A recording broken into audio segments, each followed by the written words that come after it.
Bonjour, on va se parler. Franchement, on a tous ce dossier. Cette idée ou ce coup de fil qu'on repousse depuis les jours, voire des semaines. Et plus on attend, plus on se sent coupable. Et plus la tâche nous semble insurmontable. On appelle ça la procrastination. Souvent, on se traite de fainéant ou de paresseux. Mais j'ai une bonne nouvelle pour toi. La procrastination n'a rien à voir avec la paresse. C'est une question d'émotion. On va voir ensemble comment briser ce cercle vicieux. Le psychologue Tim Pitchell explique que la procrastination est une stratégie de défense.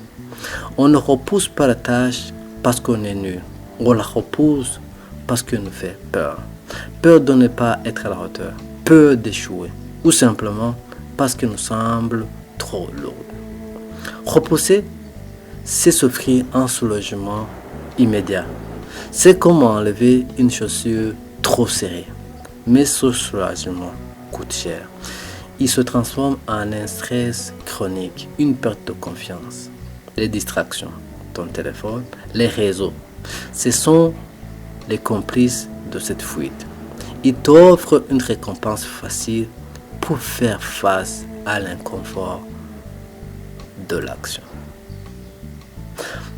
Pour battre la procrastination, l'astuce n'est pas d'avoir plus de volonté, mais de rendre la tâche ridiculement petite. Si tu dois construire un mur, ne regarde pas le mur, regarde la première brique. Utilise la méthode de l'action minuscule. Si tu bloques sur ton projet, dis-toi, je vais juste ouvrir le document, écrire une seule phrase, c'est tout.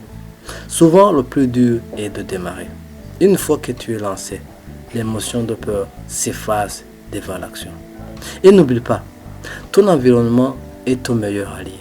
Si tes distractions sont hors de portée, ton cerveau choisira plus facilement le travail. Identifie la tâche que tu traînes depuis trop longtemps. Ne le fais pas en entier. Fais juste une action en 5 minutes dessus. Tout de suite ou aujourd'hui. Et pour marquer le coup, choisis ta plus grande distraction. Élimine-la totalement pendant 24 heures. Redécouvre le plaisir de l'action accomplie. On se retrouve demain pour parler de la force nécessaire pour tenir sur la durée, la persévérance. Salut.